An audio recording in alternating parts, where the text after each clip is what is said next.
सरहद की सुरक्षा में तैनात एसएसबी के जवान निकला बॉस। साइबर गिरोह का फ्रॉड।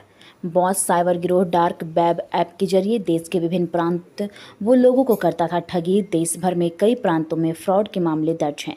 बॉस साइबर गिरोह के 6 लोगों को गिरफ्तार कर जेल भेजा जा चुका है। अब फिर 2 लोगों को मोतिहारी साइबर थाना गिरफ्तार किया है, जिसमें एक अजय पांडे भारत नेपाल स्थित रक्सोल हिंदू नेपाल बॉर्डर पर एसएसबी 47 बटालियन में हवलदार अजय इंटरप्राइजेज फर्म खोलकर साइबर फ्रॉड की लेन देन ऑनलाइन संचालित करता था। मोतिहारी साइबर थाना के द्वारा इच्छा कुमारी के दौरान 10 लाख से ज़्यादा नगद रुपए, हथियार कर, मैगजीन एवं कई इलेक्ट्रॉनिक डिवाइस एवं उपकरण बरामद किया गया है। बॉस साइबर फ्रॉड का गाड़ी नंबर एवं मोबाइल नंबर कुछ खास नंबर है, जिससे पहचान किया जाता है कि बॉस गिरोह का वाहन या मोबाइल नंबर है। एसएसबी 47 बटालियन में हवलदार अपने उच्च ओहदे से बॉस गिरोह की गाड़ी नंबर या मोबाइल नंबर प्रोवाइड करता था। मोतिहारी साइबर थाना में पूर्व में जो कांड दर्ज हुआ था 9225 दिनांक 15/6/25 आईटी एक्ट एवं बीएनएस की सुसंगत धाराओं में, तो पुलिस अधीक्षक महोदय के निर्देशन और मार्गदर्शन में लगातार साइबर थाना तकनीकी अनुसंधान एवं जो भी हमारे मैनुअल इनपुट्स हैं उसके ऊपर कार्य कर रहे थे।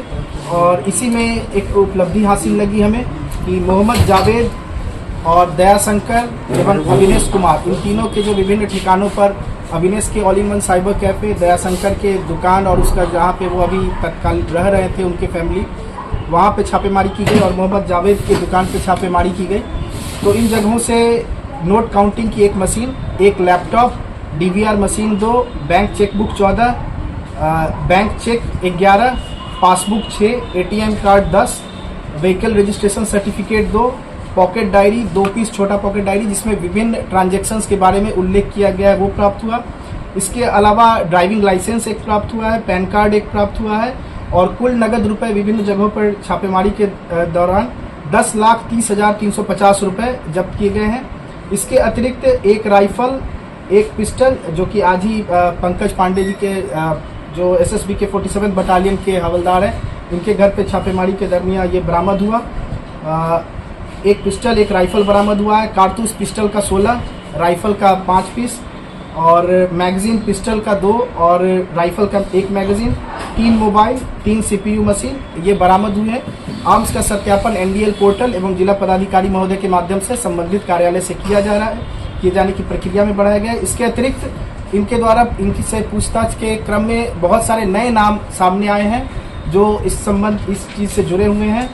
जैसे कि 9225 केस में जो भी नामजद अभियुक्त है, जैसे जैसे गिरफ्तारी हो रही है तो इंटरलिंक इन सब के बीच पता चल रहा है। जो पंकज पांडे जी हैं, ये भी वो दयाशंकर से यूएसडीटी खरीदते थे, कैश दे करके वहाँ से वो परचेस करते थे, जो कि इलीगल है। और दयाशंकर जो केस के नामजद अभियुक्त है पुरुषोत्तम चौधरी, उनके रिश्तेदार हैं और अभी वो घर से फरार चल रहे हैं और इसके लिए पुलिस लगातार विभिन्न जगहों पर छापेमारी कर रही है और आगे भी जिनका नाम आएगा उनका सत्यापन करके जो विधि सम्मत कार्रवाई है वो पुलिस करेगी। एसएसपी जवान का कथन पे भी एक व्यक्ति की गिरफ्तारी हुई थी, सुरेंद्र प्रसाद की। उन्होंने उनके बयान में एवं जो हमारा अनुसंधान था बैंक से स्टेटमेंट प्राप्त करना एवं जो डॉक्यूमेंट्स प्राप्त हुए थे उससे ये स्पष्ट हो गया था कि सुरेंद्र प्रसाद का जो पंकज एंटरप्राइजेस था उसमें मोबाइल नंबर जो अंत होता है 8055, जिसको अब इस गिरोह का एक कोड नेम बोला जा सकता है बॉस, उससे अंत होता था। उस नाम को सुरेंद्र प्रसाद के अकाउंट में जोड़वाया गया था पंकज पांडे के द्वारा ही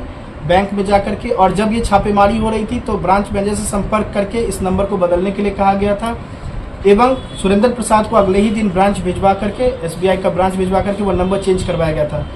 उक्त खाते से कुछ दिनों के अंदर में ही लगभग 17 से 19 लाख के बीच में, एग्जैक्ट फिगर अभी मुझे याद नहीं, बट 17 से 19 लाख के बीच का बात है, उतना ट्रांजैक्शन किया गया था मात्र 14-15 दिनों के अंदर में। और उसमें 1,80,000 रुपए अभी भी होल्ड है, जो हम लोग के द्वारा ये करवाया गया बैंक में वो होल्ड है और आगे अनुसंधान किया जा रहा है कि और ऐसे कितने खाते हैं जिसपे इस प्रकार के ट्रांजैक्शन कराए गए हैं। Rahul memorial Delhi international school के बारे में और लोग बात क्यों नहीं कर रहे हैं? अब टाइम है ये जानने का कि हम कैसे सपनों को शेप कर रहे हैं और एम्पावर्ड फ्यूचर्स बना रहे हैं। एक ब्राइटर फ्यूचर की नींव आज से रखी जाती है। Rahul memorial Delhi international school में हम सिर्फ एजुकेशन नहीं देते, हम सपनों को शेप करते हैं। इमेजिन करो हमारे स्मार्ट क्लासरूम्स में कदम रखना, जहां टेक्नोलॉजी मिलती है क्यूरियोसिटी से और हर लेसन एक एडवेंचर होता है। खुद को देखो हमारी मॉडर्न लाइब्रेरी में, जो ज्ञान का खजाना है जिसे डिस्कवर किया जाना बाकी है। हमारे प्लेग्राउंड सिर्फ खेलने के लिए नहीं है, वो ऐसे एरीनास हैं जहां टीम वर्क और रेजिलियंस बनते हैं। और हमारी क्रिएटिव एक्टिविटीज वो ऐसी जगहें हैं जहां इमेजिनेशन खुलकर दौड़ती है और हर स्टूडेंट को अपनी यूनिक स्पार्क मिलती है। हम मानते हैं कि हर बच्चा स्पेशल होता है। यहाँ आपको ग्रो करने, शाइन करने और ऊंची उड़ान भरने का प्लेटफॉर्म मिलता है। हमारे लिए एजुकेशन सिर्फ टेक्स्ट बुक्स और एग्जाम्स के बारे में नहीं है, ये एक एम्पावर्ड फ्यूचर बनाने के बारे में है। हम होलिस्टिक डेवलपमेंट पर फोकस करते हैं ताकि आप कॉन्फिडेंस और स्किल के साथ दुनिया का सामना करने के लिए तैयार हो। हमें ज्वाइन करें Rahul memorial Delhi international school में, जहां लर्निंग सिर्फ मार्क्स के बारे में नहीं बल्कि एक ब्राइटर एम्पावर्ड फ्यूचर की ओर एक मीनिंगफुल जर्नी है। क्योंकि यहां आपके सपनों की फाउंडेशन आज से शुरू होती है।